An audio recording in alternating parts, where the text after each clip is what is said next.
তাই আজকে আমি যখন আসি এখন বিভিন্ন জায়গায় দেখছিলাম দু চারজন ছড়িয়ে ছিটিয়ে তৃণমূলের নেতারা রয়েছে। থাক, তাতে আমাদের কিছু যায় আসে না। আমরা নওশাদবাদ নির্বাচনীয় প্রচারের জন্য আমরা এখানে এসেছি, আমি এসেছি। আমরা জানি অনেকেই অনেক কথা বলছেন। যিনি এখানকার ক্যান্ডিডেট হয়েছেন তিনি বলেছেন, আপনারা সবাই শুনেছেন, সোনার ভাঙড় গড়ে দেবেন। আমি একটা কথা তানার উদ্দেশ্য করে বলি, আমি এবারে কিন্তু কোন দলে যোগ দিতাম না। আমি নিরপেক্ষ থাকার চেষ্টা করেছিলাম, কিন্তু এই যে ক্যানিং থেকে এখানে এসে যিনি লড়াই করছেন, এনার চাপে আমার আইএসএফ এ ঢুকতে হলো। ইনি কি চেয়েছিলেন আরাবুলকে জেল খাটিয়েছি, আরাবুলকে মেরে দেওয়ার চেষ্টা করেছি, হয়নি। আরাবুলকে দল থেকে তাড়িয়ে দিয়েছি, তারপরে আরাবুলকে মারার চেষ্টা করেছি, হয়নি। আপনারা জানেন আমি প্রায় 5 মাস জেলে ছিলাম। জেলের মধ্যে আপনারা জানেন যারা দীর্ঘদিন ধরে জেলে আছে, 10 বছর 12 বছর 20 বছর পর্যন্ত, এক শ্রেণীর তারা জেল থেকে বসে বসে বাইরে মার্ডার করার পরিকল্পনা তৈরি করে। জেলের মধ্যে বসে বসে বাইরে মার্ডার করার পরিকল্পনা তৈরি করে, এরম জেলের আসামিরা আছে। আমাকে জেলের মধ্যে মেরে দেওয়ার চেষ্টা হয়েছিল। আমি তখন রাত 12টার সময় একটা খবর পাচ্ছি জেলখানায় যে আরাবুলের উপরে অ্যাটাক হতে পারে। আমি তো খুব বেশি বেরোতাম না, বাইরেও যেতাম না, আমি ঘরের মধ্যেই থাকতাম। আর আমি তো হসপিটালেই ছিলাম সারাটা 5-6 মাস 7 মাস, আমি কোনোদিন বেরোইনি। সেদিন আমার কাছে একটা খবর এলো, আমি সঙ্গে সঙ্গে তারপরের দিন সকালে যারা ছেলেপিলেরা আছে, আমার তো বহু পুরনো ছেলেপিলেরা আছে জেলখানা, আমার সাথে জানাশোনা। তারপরে আইএসএফ এর প্রায় 34 জন ছিল। তখন আইএসএফ এর আমার অনেক নেতার সাথে আমার কথা হতো। তারপরে জেলের মধ্যে আবার মেরে দেওয়ার চেষ্টা করেছে এই যিনি আজকে এখানে তৃণমূলের ক্যান্ডিডেট। একটার পর একটা চক্রান্ত। আমি শেষবেশ সিদ্ধান্ত নিলাম, এই অপদার্থ তৃণমূল, এদের বিরুদ্ধে আমার লড়াই করতে গেলে আইএসএফ এ যোগ দিতে হবে। আমি সেদিন সিদ্ধান্ত নিয়েছিলাম, তারপরে আমি আইএসএফ এ আসলাম। একটাই কারণ হচ্ছে, মমতা বন্দ্যোপাধ্যায় এমন একজন বাংলার মুখ্যমন্ত্রী, উনি সার্বিক উন্নয়ন বাংলায় করেনি।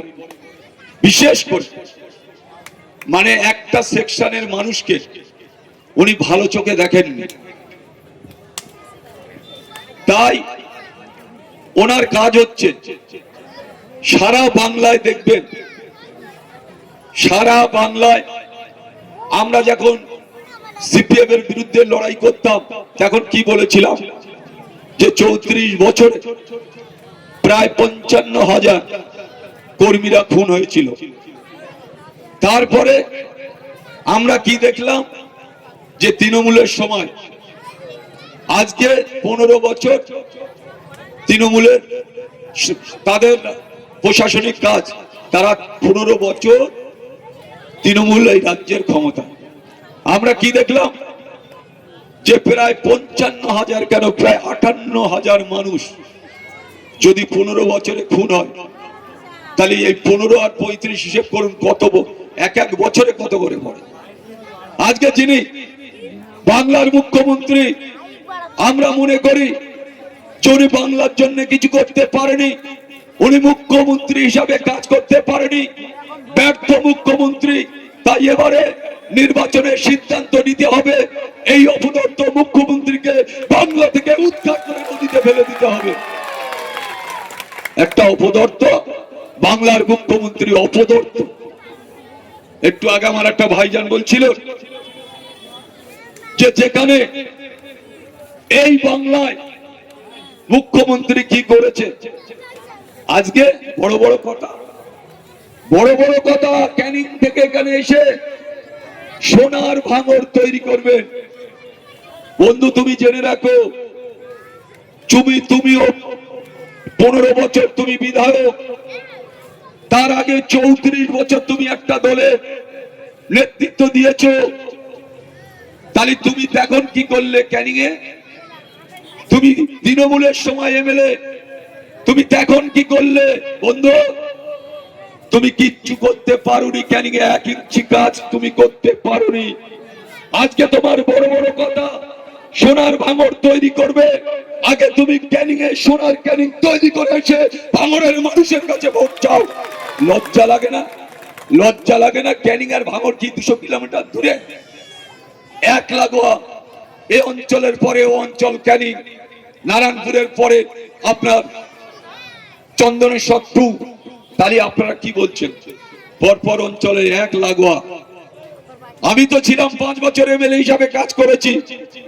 কোটা লোক খুন হয়েছে, কোটা লোকের উৎখাত করে দিয়েছো। আর কোটা লোকের আমি কি করেছি? একটা সিপিএম এর বন্ধুরা বলতে পারবে না আরাবুল দায়িত্ব পাবার পরে আমাদের উপরে টর্চারিং হয়েছে। তুমি বেঁচে বেঁচে যারা তৃণমূলটা আদি তৃণমূল দলটাকে এনেছিল, তুমি বেঁচে বেঁচে তাদেরকে সরিয়ে দিয়েছো। আর এখন তুমি মনে করছো এই ভাঙড় থেকে জিতে গিয়ে তুমি সোনার ভাঙড় তৈরি করবে।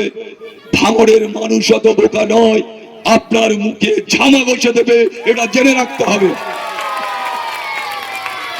আজকে আমি ক্যানিং এ দাঁড়িয়েছি, আজকে আমি ভাঙড়ে ক্যানিং এ দাঁড়িয়েছি। আপনারা বললে অবাক হবেন, এত ভয় পেয়েছে তৃণমূলের যারা ক্যানিং বিধানসভার নেতৃত্ব।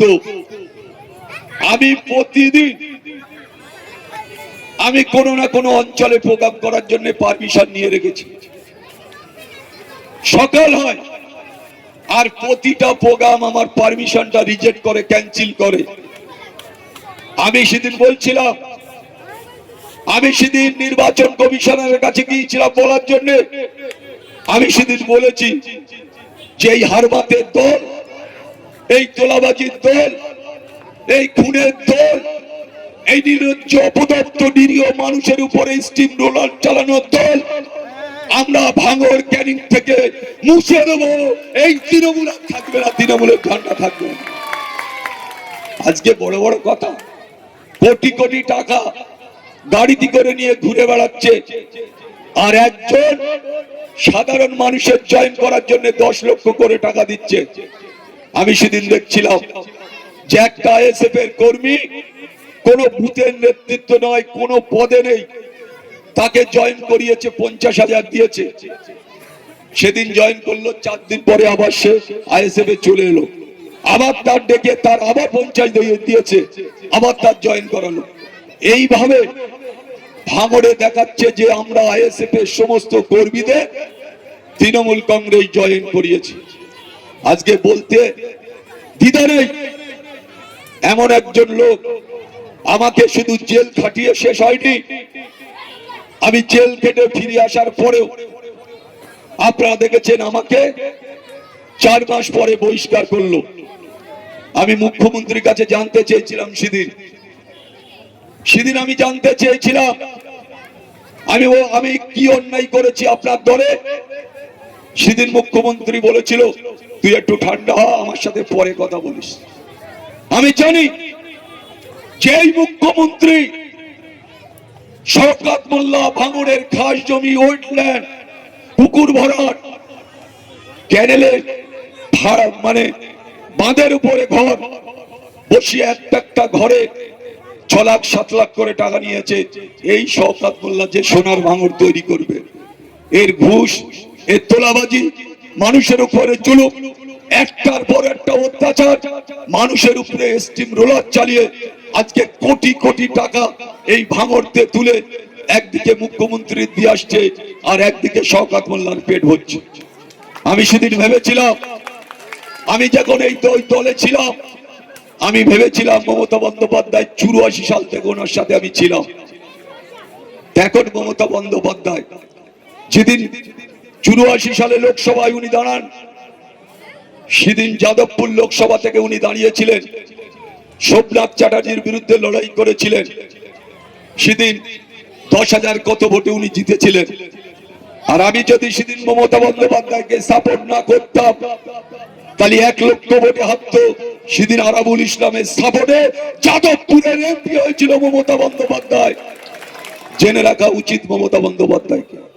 আর সেই মহিলা আমার ব্যবহার করেছে আমার নিয়ে, আপনারা দেখেছেন প্রায় একাধিক কেস আমার বিরুদ্ধে। এই মুখ্যমন্ত্রী, এই অপদার্থ নির্লজ্জ মুখ্যমন্ত্রী আজকে আমাকে অ্যারেস্ট করিয়েছে। তাই আমি বলতে চাই, আমি সেদিন জেল থেকে বেরিয়ে এসে মনে মনে সিদ্ধান্ত নিয়েছিলাম যে এই দলটা আমি আর করব না। তারপরে 3 মাস পরে আমাকে বহিষ্কার করলো। আপনারা সবাই জানেন, আপনারা জানেন যে মহিলা টাকা ছাড়া কিছু বোঝে না, বাংলার মানুষের উপকার করতে আসেননি, ওনার ফ্যামিলিটাকে হাজার হাজার কোটি টাকা আত্মসাৎ করার জন্য বাংলার মুখ্যমন্ত্রী চেয়ারে বসে আছেন। আপনারা দেখেছেন সোনালী গুহ সেদিন বলছিল কাঁদতে কাঁদতে যে আমাকে মমতা বন্দ্যোপাধ্যায় 5 কোটি টাকা আমাকে গুনতে দিয়েছে। সেদিন সোনালী গুহ ভেবেছিল যে মমতা বন্দ্যোপাধ্যায় কি তালি ঘুষ নেয় কোন জায়গাতে। সেদিন সোনালী গুহ বলেছিল 5 কোটি নয়, হাজার হাজার কোটি টাকার ঘুষ মমতা বন্দ্যোপাধ্যায় নেয়, কিন্তু উনি বিয়ে করেননি। ওনার কিসের টাকা দরকার, ওনার কিসের টাকা, এটা জানার দরকার। আমরা বাংলার মানুষ হিসাবে, ভাঙড়ের মানুষ হিসাবে, উনি এমন একজন দুর্নীতিগ্রস্ত মুখ্যমন্ত্রী, ওনার নেতারা সব চোর, বালি চোর, কয়লা চোর, শিক্ষা চোর, স্বাস্থ্য চোর, একটার পর একটা চুরি করেছে। আপনারা দেখেছেন খাদ্য রেশন ব্যবস্থাকে চুরি করে ভেঙে টুকরো টুকরো করে দিয়েছে। সেই বালু যে চোরের মন্ত্রী, সবার একজন মন্ত্রী দুর্নীতিতে 3.5 বছর জেল কেটে এসেছে, সেই বালুকে টিকিট দিয়েছে। আপনারা ভাবতে পারেন যে মমতা বন্দ্যোপাধ্যায় টাকা কে তুলে দেবে? যদি মন্ত্রিসভায় 2-1 জন চোর না থাকে, আজকে 2-1টা চোরের তাদের টিকিট দিয়েছে অপদার্থ নির্লজ্জ মুখ্যমন্ত্রী। এই চোরেরা টাকা তুলে তো মুখ্যমন্ত্রীকে দেবে। তাই আমরা বলতে চাই, যিনি সোনার ভাঙড় করবে বলে স্বপ্ন দেখছেন, কোটি কোটি টাকা ইতিমধ্যে কোটি কোটি টাকা ভাঙড়ের মাটিতে ছড়ানো হচ্ছে। একবার তিনি ভাঙড় থেকে জিততে চায়, যেহেতু মুখ্যমন্ত্রী বলেছেন তার ডান হাত শওকত মোল্লার মাথার উপরে, তারপর দিন থেকে গোটা ভাঙড় ক্যানিংয়ে আপনারা দেখছেন, সারা ভাঙড় ক্যানিংয়ে কোনো না কোনো জায়গায় আইএসএফ এর কর্মী, কোনো না কোনো জায়গায় সাধারণ মানুষের উপরে একটার পর একটা রোলার চালানো হচ্ছে। ক্যানিং এর মাটিতে প্রতিদিন গন্ডগোল করছে, আমাদের ছেলেদের উপর আক্রমণ করছে। আজকে বলতে দ্বিধা নেই। আপনারা সেদিন দেখেছিলেন আমার গাড়ির উপরে অ্যাটাক করলো। আমি যদি গাড়িতে না উঠে পড়তাম, সেদিন কিন্তু আমি খুন হয়ে যেতাম। 5-6 জন মেশিন নিয়ে ছুটে এসেছে আমার উপরে আক্রমণ করার জন্য। তারপরে আমি গাড়িতে উঠে পড়লাম, তারপরে আমার গাড়ির উপরে অ্যাটাক করলো, গাড়ি ভেঙে চুরমার হয়ে গেল। আপনারা ভাবুন, এরা দল বুঝিনি, এরা মানুষকে খুন করতে এসেছে, এলাকায় লুট করতে এসেছে।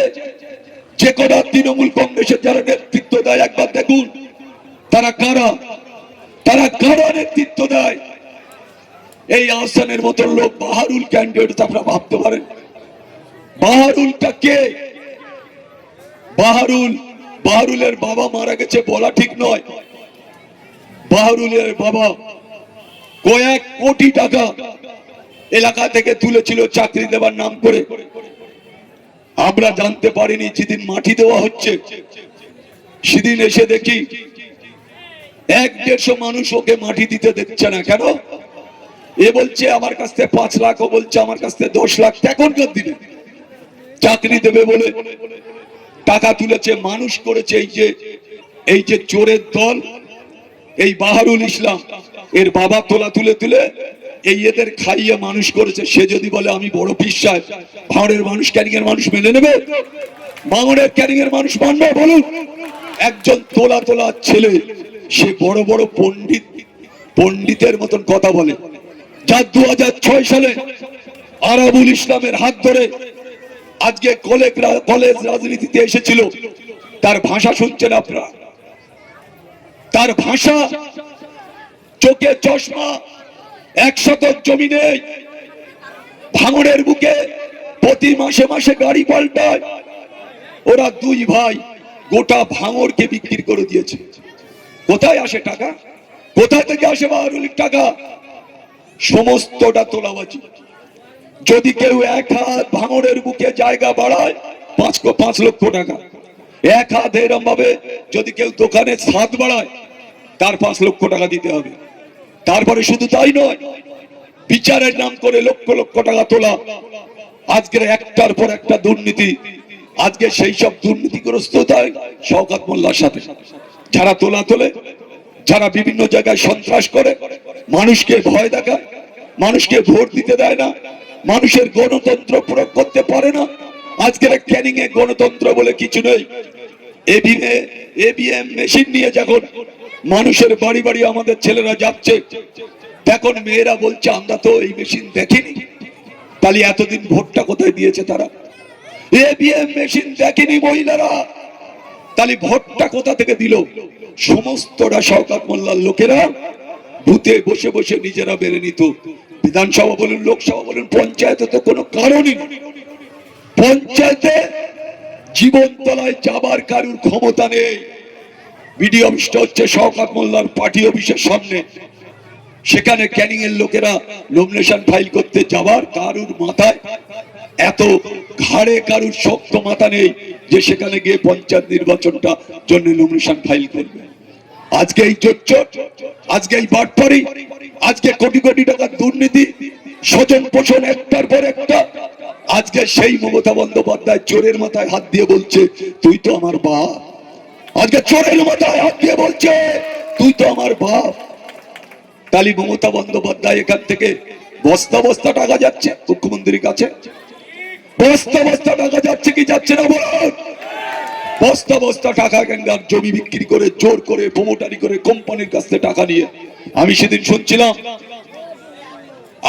শুনছিলাম লেদার কমপ্লেক্স আপনাদের বাড়ির কাছে, সেখান থেকে প্রায় 50 কোটি টাকা নেওয়া হয়েছে। 50 কোটি সেখান থেকে তোলা হয়েছে। শুধু কে বলে এসছে আমাদের নেতা বারে ভাঙড়ে দাঁড়িয়েছে টাকাটা দাও।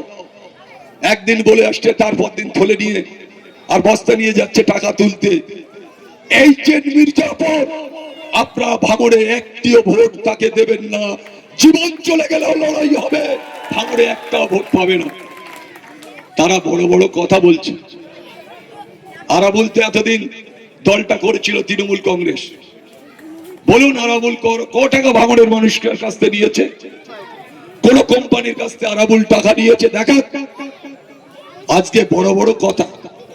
আপনারা জানেন বিধানসভায় শুধু 3 জনকে টিকিট দেওয়ার জন্য 75 কোটি টাকা নিয়েছে 3 জনের কাছ থেকে। একজনের বলেছে তোর টিকিট ফাইনাল, তুই টাকাটা জমা দে। টাকা নেওয়া হয়ে গেলে আবার একজনকে ডেকেছে, বলে তোর টিকিট ফাইনাল, তুই টাকাটা দে।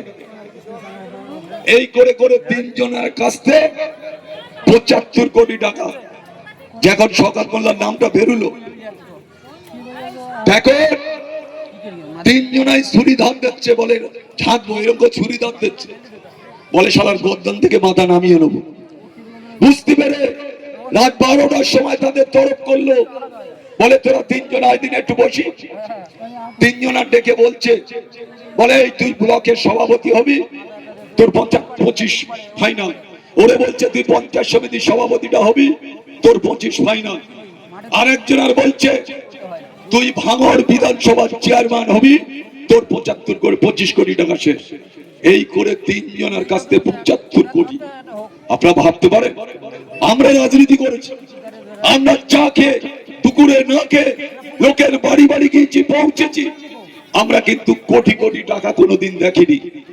ভাঙড়ের মাটিতে তো মধুর হাঁড়ি, ভাঙড়ের মাটিতে মধুর হাঁড়ি।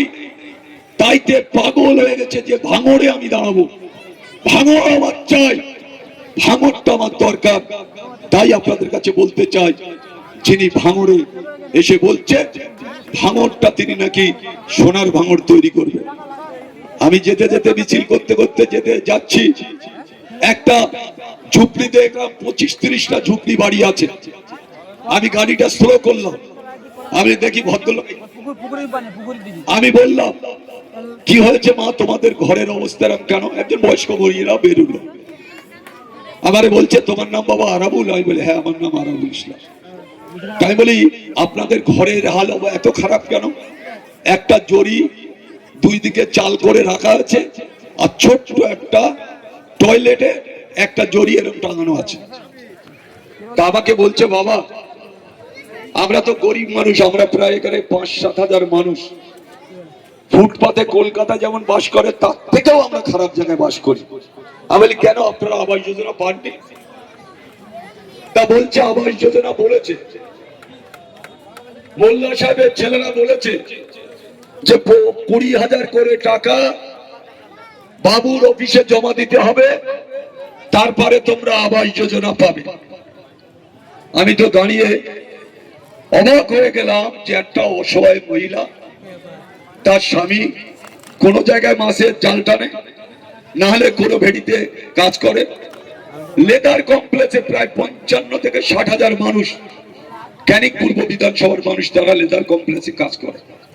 আজকে তাদের কাছে যদি 20,000 টাকা চাওয়া হয়, তারা কি 20,000 দিতে পারবে? তাই তো আমাদের ঘর হয় না। আর ওখানে একটা প্রধানের 14খানা ঘর, আমি টোটাল নামগুলো সংগ্রহ করেছি। তার ভার নামে ঘর, তার মার নামে ঘর, তার শালার নামে ঘর, বোন নামে ঘর, শালীর নামে ঘর, ভাইয়ের আবার নামে ঘর, এরকম করে 14খানা ঘর। তার নিজেরও একটা ঘর, তার ঘর 3 তলা প্রধানের, সেও আবাস যোজনার ঘর পাচ্ছে। আর একটা গরিব, একটা খেটে খাওয়া, দুবেলা দুমুঠো অন্ন জোটে না, এই ধরনের মানুষদের উপরে রোলাপ চালানো। আজকে সে বলছে ক্যানিং এ ছেড়ে ভাঙড়ে এসছে সোনার ভাঙড় তৈরি করার জন্য। ক্যানিংটা করতে পারোনি কেন বাবা? তুমি তো অনেকদিন চালিয়েছো, তুমি তো পঞ্চায়েত সমিতির সভাপতি ছিলে অনেকদিন, তাহলে তুমি কেন পারোনি বাবা? বলো তো। এদের হচ্ছে কালচার, কৃষ্টি কালচার হচ্ছে গরিব মানুষের উপর স্টিম রোলার চালাবে, তাদের শোষণ শাসন করবে, আর বড় লোকের দালালি করে সেখান থেকে টাকা তুলবে যে তোদের এই দিয়েছি তোরা আমাকে এই দে। তাহলে আজকে এই অবস্থা, সে ক্যানিং থেকে এসে ভাঙড়ে জিতবে। নওশাদ ভাইজান হচ্ছে আমাদের শুধু পীরের আওলাদ নয়, একজন সৎ নিষ্ঠাবান নেতৃত্ব, যে গোটা বাংলায় যেখানে যাচ্ছে হাজারে হাজারে মানুষ, লাখো লাখো মানুষ জমায়েত হচ্ছে। আমরা আজকের একটা জীবন তলাতে 1 ঘন্টার নোটিশে 1 ঘন্টা উনি টাইম দিয়েছিলেন, আমরা একটা মিছিল করেছি, সেখানে হাজারে হাজারে মানুষ। উনি বক্তব্য শেষ করে ক্যানিং পশ্চিমে গিয়েছে, আমারে বললো ভাইজান যে তুমি একটু যেও দাদা। আমি বলি ঠিক আছে আমি যাবো নারায়ণপুরে। নারায়ণপুর কেন, ভাঙড় বিধানসভাটা আমার হাতে তালুর মতন আমার চিনি। আমি আমার হাতে তালুর মতো আমি চিনি। আপনারা সবাই বসবেন, ভাইজানে আসছে 2-5 মিনিটের মধ্যে ঢুকবে, আপনারা সব বক্তব্য বসুন। ভাইজান আসছে, যে কথা বলছিলাম যে আজকে যে নেতৃত্ব, একজন ব্যক্তি গোটা বাংলা চষে বেড়াচ্ছে, সেই নওশাদ ভাই আজকে ভাঙড়ের ক্যান্ডিডেট, আজকে সিপিএম এর, আজকে তৃণমূলের যারা নেতৃত্ব, তারা বুঝতে পারছে একদিকে আরাবুল, একদিকে নওশাদ। তাই আজকে সেই সব নেতৃত্বদের একটা কথা বলি, এখানে গন্ডগোল করে কোনো লাভ হবে না, ভাঙড়ের চোর চুরি করে কোনো লাভ হবে না, ভাঙড়ে বুথ দখল হবে না, ভাঙড়ে সাপ্পাবর মারা যাবে না, ভাঙড়ে সন্ত্রাস করা যাবে না, ভাঙড়ের জুলুম চালানো যাবে না। ভাঙড়ের মেয়েরাই যথেষ্ট সেটার প্রতিবাদ প্রতিরোধ করে তুলবে। একটার পর একটা মহিলারা রাস্তায় নেমে প্রতিবাদ করবে। আজকে দখল করা যাবে না, বুথ দখল করছে, অনেকে অনেক কথা বলছে, এক একজনে এক একদিন এসে বলে আরাবুল ভাই এইটা হচ্ছে ওইটা হচ্ছে, আমরা তো সমস্ত খবর রাখি। আজকে ওরা মনে করেছে স্বপ্ন দেখছে, স্বপ্ন দেখছে ভাঙড়ে তারা জিতবে। আমি শুধু আপনাদের উদ্দেশ্য করে বলি, ভাঙড়ে প্রায় 292টা বুথ, ক্যানিং পূর্ব 200, ক্যানিং পূর্বে 283টা বুথ। আজকে যারাই আজকে উনি ওপারে গিয়ে বলছেন যে নারায়ণপুর, প্রাণগঞ্জ আর জাউলগাছি 3টে অঞ্চলে উনি 15,000 লিড দেবেন। 3টে অঞ্চল আপনারা মুখিয়াত দিয়ে বলুন, নারায়ণপুর অঞ্চলে একটা ভোটের ব্যবধানে এই যে সাহেব জিততে পারবেন। তিনি বলছেন 3টে অঞ্চলে মিনিমাম 15,000। ওনার আইডিয়ার আরো বেশি, যেখানে 15,000 ভোটে উনি লিড নেবেন। তারপরে ভাঙড় 2 নম্বর ব্লক, যেখানে 10টা অঞ্চল। আপনারা দেখেছেন 10টা অঞ্চলের মধ্যে এক শানপুকুর অঞ্চলে 15,000 ভোটে লিড নেবেন ভাইজান। তারপরে আপনারা দেখেছেন তার পাশের অঞ্চল ভোগালী 1, 2, সেখানে কম করে 2টো অঞ্চলে 20,000 লিড নেবেন। তারপরে আপনারা জানেন চালতে বেড়িয়া, যেখানে ভাইজান গতবারে প্রায় 10,000-এর মতো লিড নিয়েছিল, এবারে সেই চালতে বেড়িয়াতে 15,000 লিড হবে। পোলেরাট 1, 2, পোলেরাট 1, 2-তে ভদ্রলোকেদের লোক নেই।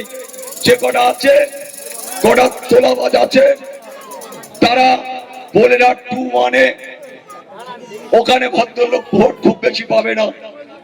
2-তে ভোট পায় তো যদি 24,500-র মতন ভোট, যদি সেখানে 90% পোল হয়, প্রায় 22,000 ভোট পোল হবে। সেখানে ভদ্রলোক যদি ভোট পায় 2 থেকে 3,000, বাকি ভোট আইএসএফ পাবে। এটা জেনে রাখতে হবে। আমি হিসেব করে বলে দিচ্ছি, আমি 2019-এ যখন মিমি চক্রবর্তী যাদবপুর লোকসভার ক্যান্ডিডেট হয়, আপনারা তো জানেন ভোজেরহাটের মাঠ, তখন আমার সব তৃণমূলের লোকেরাই ছিল। আমি মিডিয়াতে সেদিন বলছিলাম হাসতে হাসতে যে আমরা লক্ষাধিক ভোটে ভাঙড় লোকসভা, ভাঙড়ের মধ্যে যেটা পড়ে ভাঙড় বিধানসভা, আমরা 1 লক্ষ ভোটে জিতবো। সেদিন আমার বলেছিল, ওর বিশ্বাস ছিল, ববি হাকিমরা ছিল। সেদিন হাসতে হাসতে আমার বলেছিল যে আরা বলতে এটা বললে ঠিক হলো। আমি বলি ভোট গোনার পরের দিনে ওর বিশ্বাস